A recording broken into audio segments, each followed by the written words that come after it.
I'm gonna try out something today that I've always wanted to do. A good old-fashioned traditional vlog. All the early YouTube greats did it, like Swoozie and all the rest of people that did vlogs in the past. So for my first vlog, we're gonna talk about something that's been on the top of my mind for the past couple months now.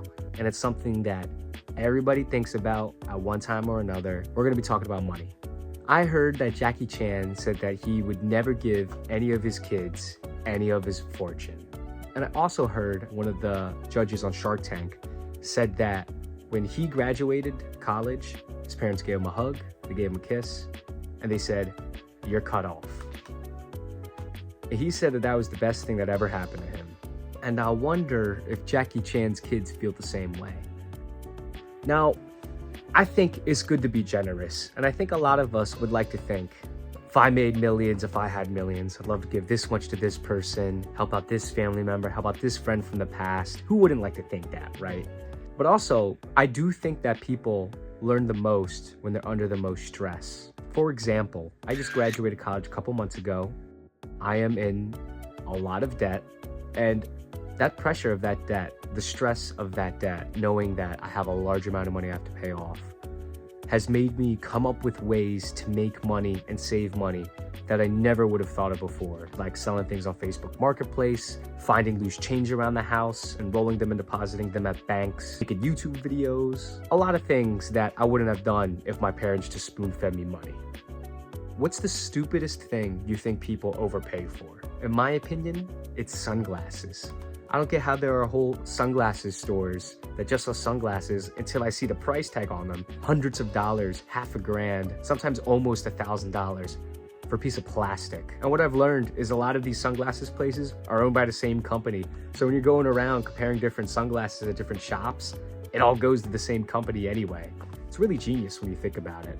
Another one is steakhouses. Now I love steak, I love food, you guys know this.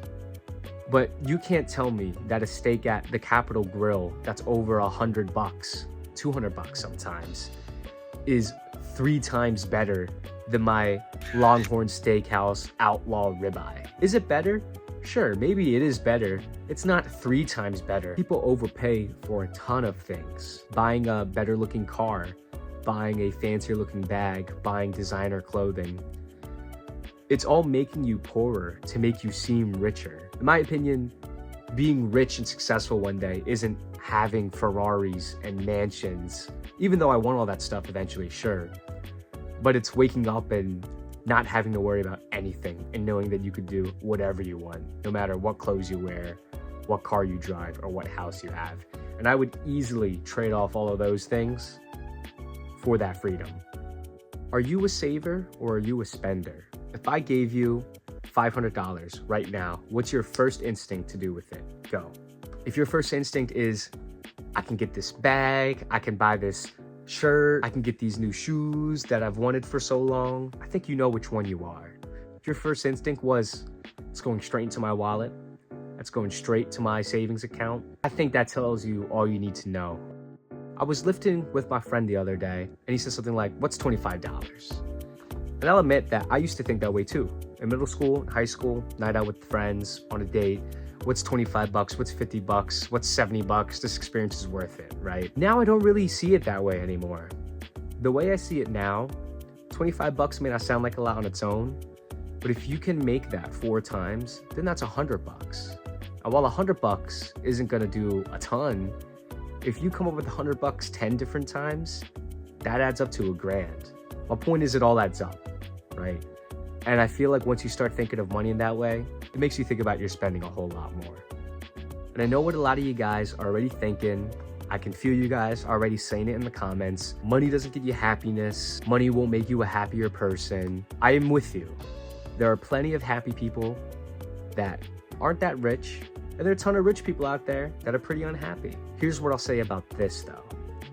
Having more money in today's world doesn't just mean you have a higher number in your bank account. More money means more freedom to do what you want, more stability and security for your future and your family, and relief from past burdens. So indirectly, I think money does help make you a lot happier. In today's day and age, I think it's worth trying to make more money. Now, finally, question some of you guys might be wondering from the start. Will I give any of my kids any of my money? I guess we'll just have to wait to see how rich I become. Yeah, I'm gonna have to get back to you guys on that one.